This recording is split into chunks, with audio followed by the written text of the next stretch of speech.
If you want to have lean abdominals, flat abdominals, you don't want to have fat on this part of your body, what are the best exercises to do for your abs?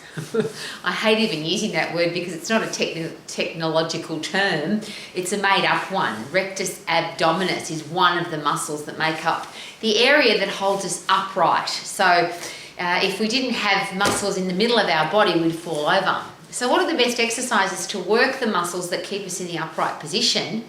And it's the front part of our body and the back part of our body, rectus abdominis, obliques, transverse abdominis, erector spinae, multifidus. There's a whole group of muscles that hold us upright, which means when we are in the upright position, they have to work really hard. So I constantly ask this question. I'm an old lady and I get to the point where I just don't understand. I'll do this. I don't understand.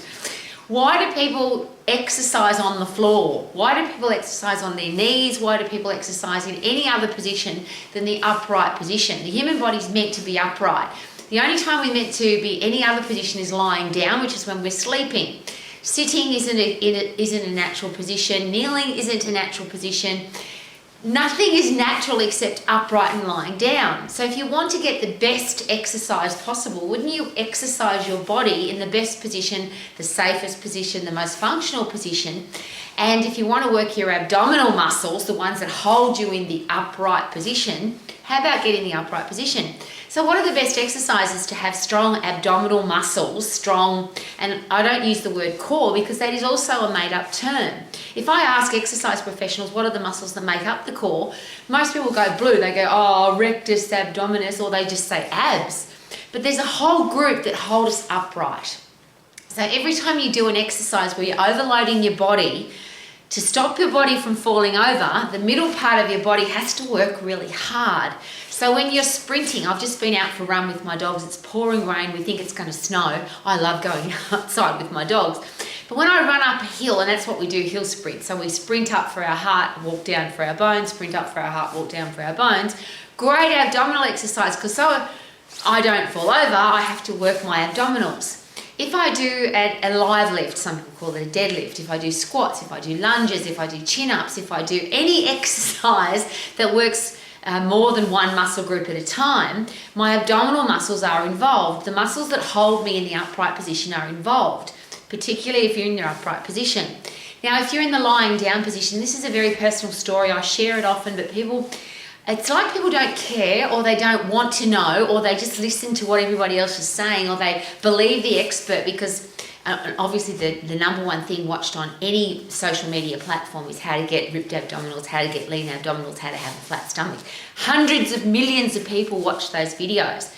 There's no better way to waste your time than to lie on the ground and do some kind of abdominal exercise. First of all, when you're lying on the ground, of course, you're not using your lower back muscles because the ground is your lower back muscles. So the function of pulling everything in together to hold you in the upright position isn't even working. If you can't lift your head and shoulders off the ground, you're obviously not very strong. You get a burning sensation when you do sit-ups and crunches with a twist and crunches with a ball and planks and all the other exercises, 10-minute ab workout, 5-minute ab workout, have lean abs in 5 minutes, have lean abs in 10 weeks. There's so many different videos and so many different opinions and so many different ideas about how to work your abdominals. But your abdominals work to hold you in the upright position. So when you're standing up, why do people get tired when they're standing up? I have to sit down, I'm so tired, where's all the chairs? That's because your abdominal muscles aren't very strong. The muscles that hold you, and I'll rephrase, the muscles at the front of your body and the muscles at the back of your body and the muscles on the side of your body all work together to hold you in the upright position. So being on the ground is ridiculous. Lifting your head up off the ground, if you want to get strong muscles to hold you upright, then you're not going to get strong by lifting your head and shoulders off the floor. You've got to hold your whole body upright, and then you've got to put those muscles under pressure. So the harder you sprint, the higher you jump, the heavier you lift, the more those muscles have to work. I'm going to say that again. The faster you run, the higher you jump, the heavier you lift, the more those muscles have to work. So I always have a giggle. I'm an old lady. I've been exercising in the upright position for a very, very long time. I started my exercise lifetime on the floor, wasted my time for 3 years. So from the age of 10 till the age of 13, I exercised every day, but I did stupid exercises on the floor. Finally, I got up And then finally, I learnt my anatomy and physiology, which is don't waste your time lying on the ground doing exercises, get up and work upright.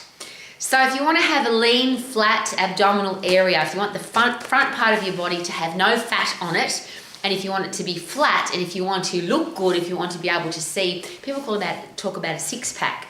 The reason you have a six-pack is because you're really fit and really strong and your body burns fat really fast. So you've got to get really fit. That means get puffed, ideally in the phosphate system, which is only 10 seconds, so that you get really, really fit, 100% effort, 100% result.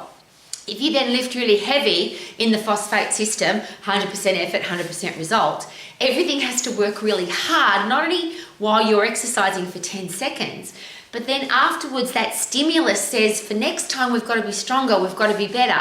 So if she's going to lift a log, if she's going to lift a rock, if she's going to lift a big heavy barbell or dumbbell or kettlebell, remember your muscles are blind, so whatever you lift doesn't matter.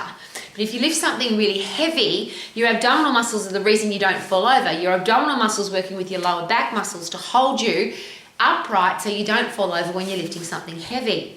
So I'll share again, as an old lady who's exercised all of my life, I haven't done a sit-up, a crunch, or a ridiculous abdominal exercise. And please don't listen to me. This is just a very personal story. At age 18, which is a very long time ago, I ended up in a serious emergency ward in the hospital. I had a perforated disc between my L4 and 5 and my lower back. So I couldn't move. I'm very, very privileged because I had some connections, and one of the members at my health club knew one of the sports doctors that looked after a rugby league team in Sydney, Australia. So I went to an orthopaedic surgeon who was also a sports doctor. And when he saw me and saw what had happened to me and looked at my x-rays, he said to me, "You've been doing sit-ups, haven't you?"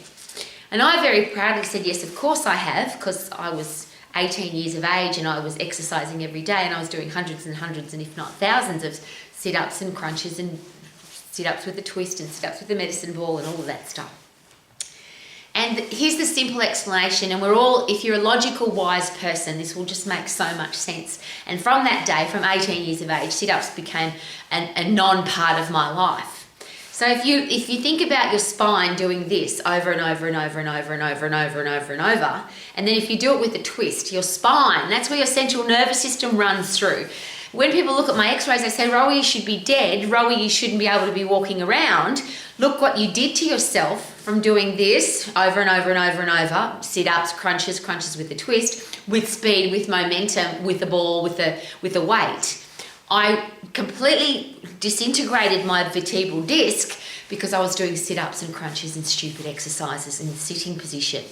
So I'm very privileged. The orthopaedic surgeon said to me, "If you ever want to run again, if you ever want to lift heavy again, if you ever want to function as a normal human being, number one, stop exercising on the ground. Number two, don't ever do a sit-up or a crunch ever again." Now, the embarrassing part of this story is I learnt straight away. I looked at my x-ray, listened to what the doctor said. It was a very wise thing to say. When you know your anatomy and physiology, you'll know that you don't burn fat, you're not lifting enough weight, you're wrecking your joints when you do sit-ups and crunches and stupid abdominal exercises. People still do them. I don't understand. This is a very old story. I'm a very old lady and this happened to me when I was 18. And I've been banging on about don't waste your time doing stupid sit-up exercises, don't waste your time doing ab exercises. Your abdominals work in everything that you do to hold you in the upright position. Again, very odd.